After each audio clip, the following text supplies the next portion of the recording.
Hello everyone, I'm Dr. Kalyan and I'm a neuro and spine surgeon in Global Hospital, Hyderabad.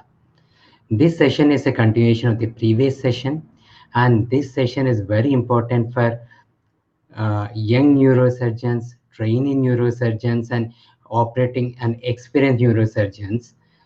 In this session, I will be telling you regarding the basic steps of pituitary adenoma surgery.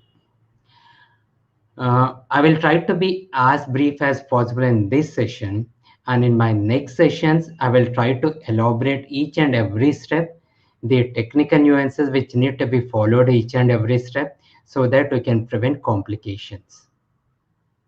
Okay, let's start the session. Let me share my video.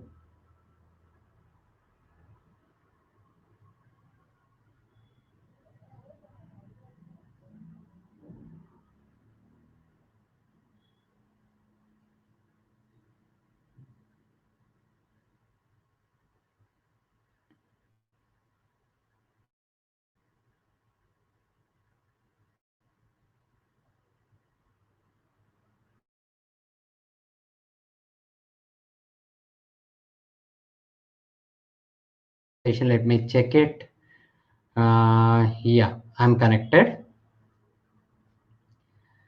So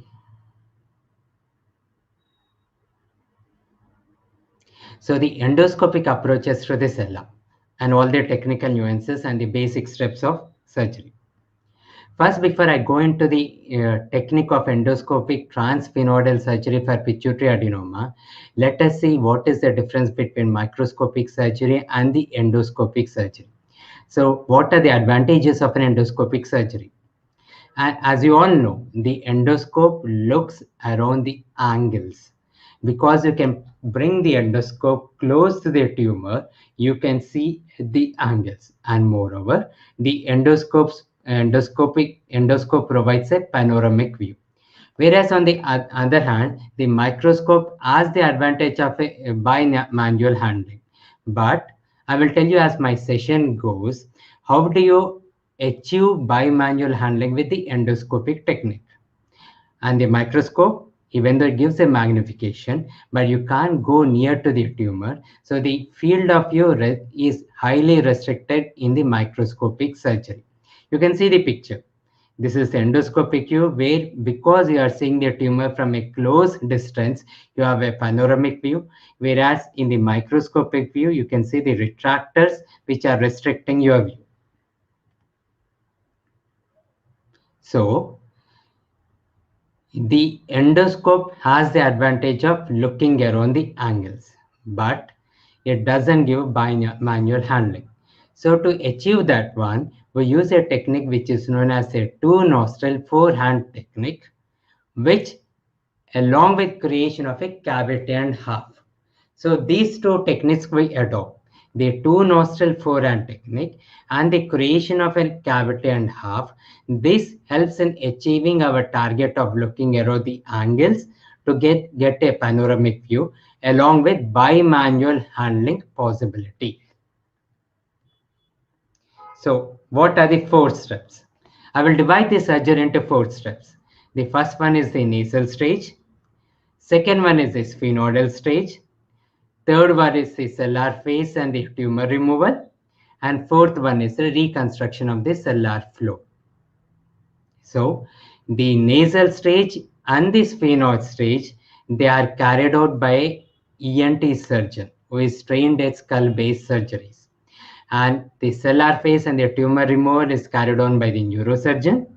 And the final reconstruction of cellular floor is again carried on by the ENT surgeon. So I was stressed in my previous video, the pituitary surgeries are a teamwork.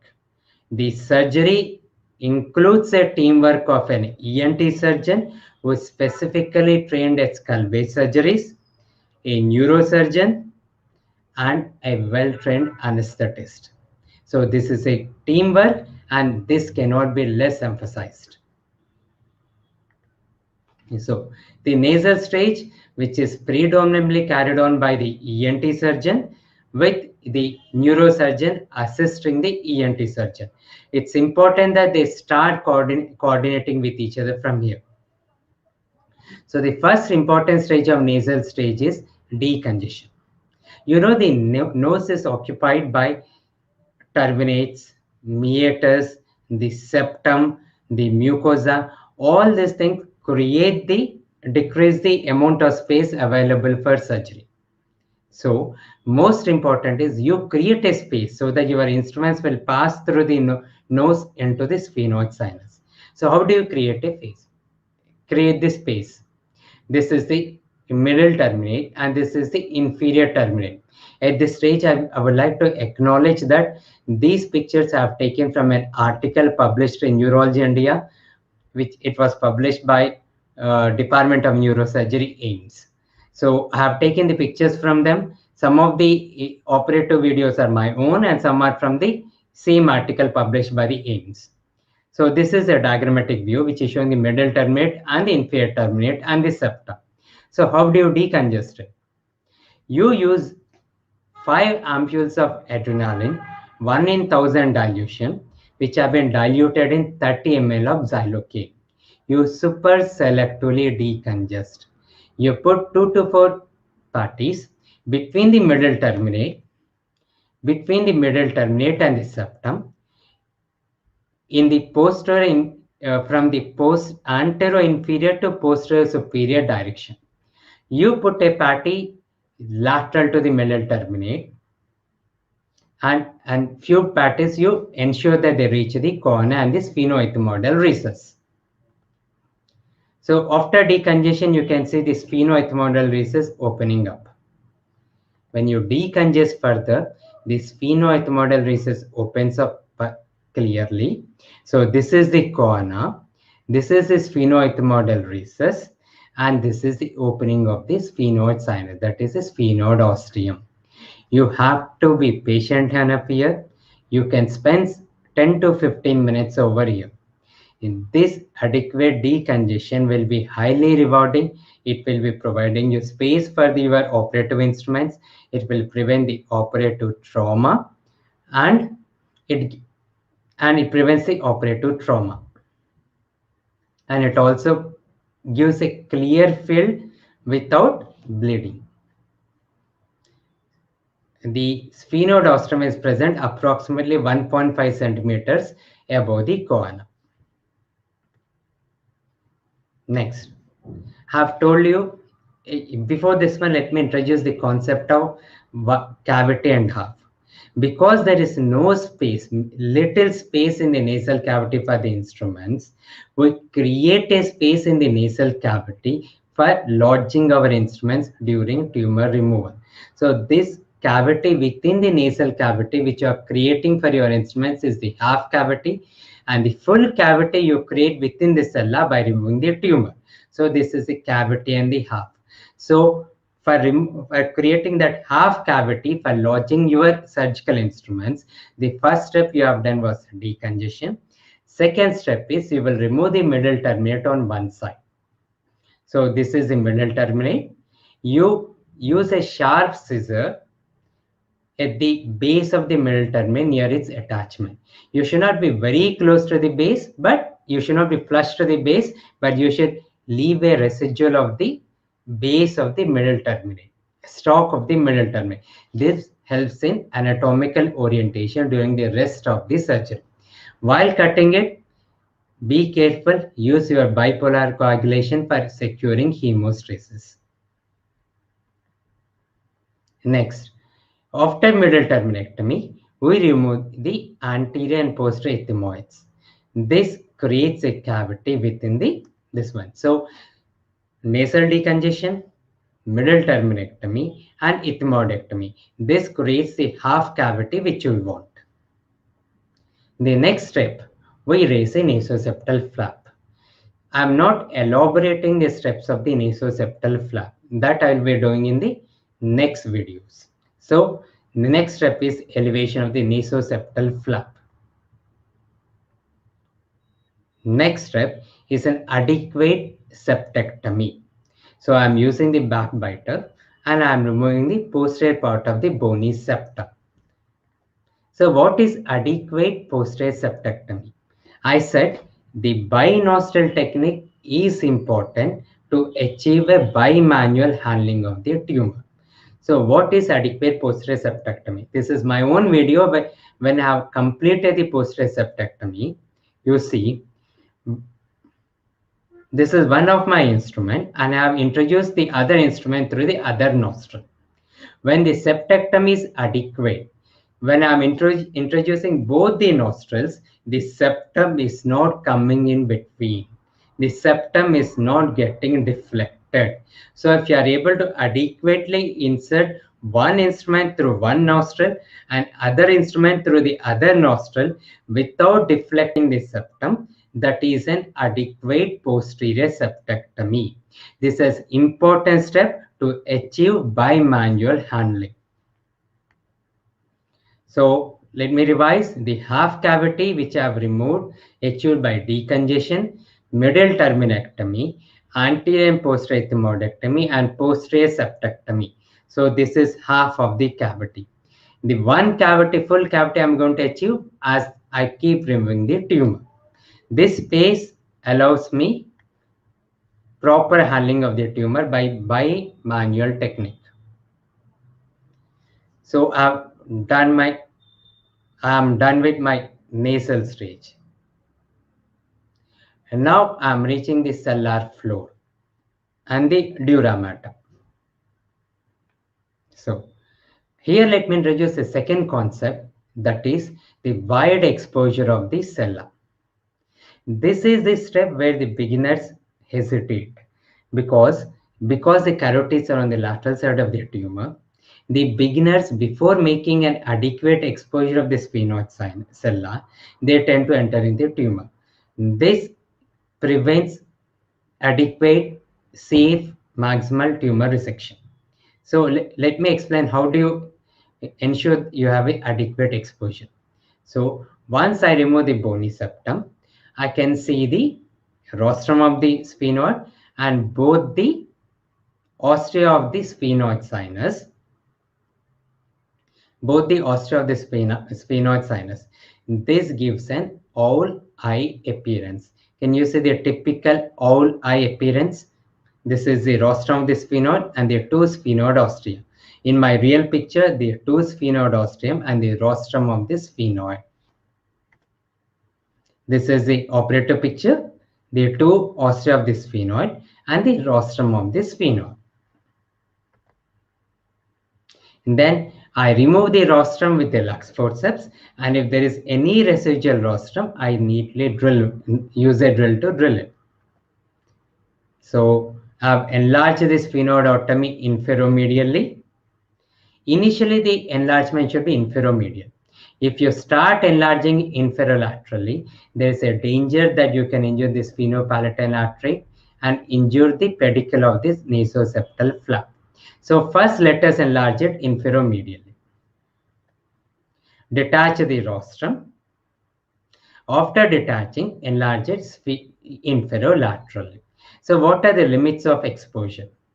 Superiorly, you should expose it until the planum so that the optic nerve impression and the carotid-optical recess are well seen. Inferiorly, the clival recess should be well seen. And laterally, you will expose until the junction of the sphenoid ridge and there's a ridge of bone between the sphenoid sinus and ethmoid sinus. You have to expose until there, until both the carotid impressions are well seen. You can see the carotid impressions very well. So let me orient to the picture again. This is the intersphenoidal septum. This is the bulging cellular floor. This is the rostrum which has been drilled properly, exposing the clival recess. This is the ridge of bone between the sphenoid sinus and ethmoid sinus, and these are the carotid impressions. You can see the carotid impression here. And one caution, intersphenoid septum. An intersphenoid septum which is in the midline is not very dangerous, but an intersphenoid sinus which is deviated to one side, it may go and get inserted into the carotid artery. So never avulse any intersphenoid septum, or avulse it very gently, avulses very gently, and use a drill to safely get it down onto the cella. To safely get it down onto the cella. So do not avulse the intersphenoid septum. So this is at the completion of the exposure of the cellar flow. This is the enlarged cella. This is the carotid prominence. This is the paracellular portion of the carotid. This is the parapharyngeal component of the carotid. This is the optic prominence. This is the tuberculum cella, and this is the planum cella. This is the clival recess, and this is the sphenoethmoidal recess below the clivus. This is medial OCR, and this is a lateral OCR. So this is the completion of the wide exposure. Next step comes the drilling of the cellar floor. You should know how to handle the drill over here. Drill can be dangerous if not handled carefully, and drill is a very useful tool when you handle it carefully. So do not start the drill until you reach the cellar. Enter into the nostril under vision of the endoscope. Pass it forward. The drill should be touching the cellar floor. Then slowly start the drill. Beware of kickbacks. You should know how to handle the drill to prevent the kickback, and use the drill like a brush. Use wide to wide sweepings. Drill until the bone or the cellar becomes eggshell thin. Once it becomes eggshell thin, use an elevator to elevate it up. Or you can use an upcutter, but use the footstep of the upcutter to elevate it. Try to avoid a bite, more so in the lateral components. And before drilling, positively identify the midline. Both the carotid prominences and the midline vomer will help you in identifying the midline. You can see Kerisons being used to elevate the cella. I'm not biting, taking a bite. I'm using the foot switch of the Kerison as an elevator. So I have made it papery thin. I made the cella papery thin. I'm using my Kerison to elevate it millimeter by millimeter.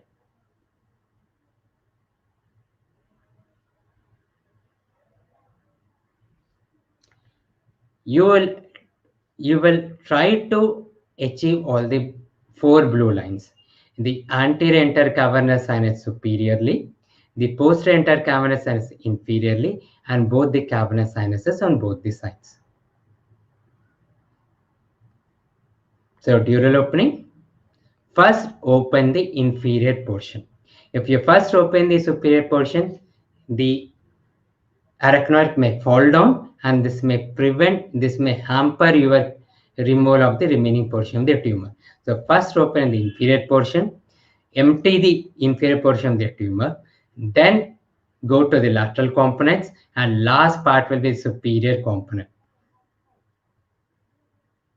Before opening the dura, look at the color of the dura. If it is blue, it may be intercavernous sinus or lakes, venous lakes within the leaflets of the dura. Coagulate it properly. Take a small incision, elevate with a hook, hold the 2 leaves of the dura mater with a bipolar, coagulate it, and then cut it. This avoids bleeding from the venous lakes if present within the dura of the cella. And when you reach the intercavernous sinus, use a clip or coagulate with a bipolar and then cut it. And tumor removal, be as gentle as possible. Use by nostril technique. Use by manual technique. Use hook very gently, or use limit it to the minimum. This is a tumor removal which is being done. The tumor removal which is being done. Do not injure the, be careful not to injure the normal pituitary. This is the end of the tumor removal when you can see a bulging arachnoid falling down. If there is tethering somewhere, some tumor may be left back. Once the arachnoid has fallen down, you can use a patty or a cotton ball to elevate the arachnoid matter and look for any residual pituitary. Usually, there will be some residual in the anterior portion over here or along the genu of the carotid. If there is CSF leak, then you can use the nasoseptal flap. This I will be handling in other sessions. Let us hope that there was no CSF leak, you didn't injure the arachnoid matter, then you'll have to pack with sella. Some people are of the opinion that if there is no CSF leak, they will not pack the sella, but I pack the sella because if you do not pack the sella, there are chances of herniation of the pituitary stalk, pituitary gland on the optic nerve. So I pack the sella with fat. And adequately fat is. What is adequate packing? See this video.